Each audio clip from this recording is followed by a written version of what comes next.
tonight, and of course we're taking a live picture right now. We're seeing Amber Guyger inside the courtroom right now, visibly emotional, as Karen pointed out. She hasn't moved at all. But she hasn't turned around. Right. She's reached for a couple of Kleenex there, presumably wipe her face, but we haven't had a look, so we couldn't tell you. Right now, let's get to Steve Pickett. Steve Pickett also standing by in the halls there of the courtroom.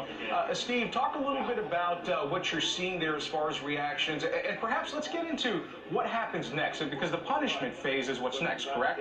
It is, as you heard from JD's report, Judge Tammy Kemp will now let this jury wait for about an hour before they go into the punishment phase to ascertain what kind of penalty Amber Guyger will face for this conviction. I can tell you, out in this hallway on the 7th floor, you heard a loud roar of applause from individuals who have been advocates for the John family after hearing that verdict being spread throughout this hallway.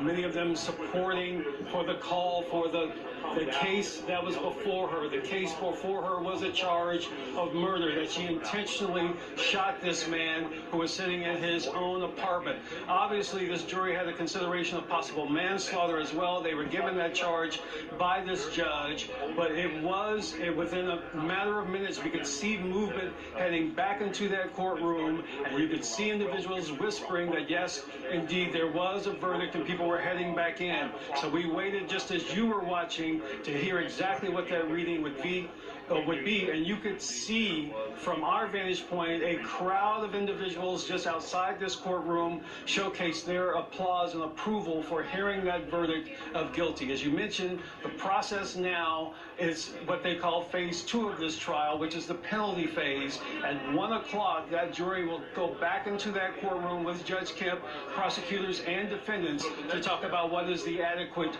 penalty for this crime. We'll send it back to you in the studio. All right, Steve, thank you very much.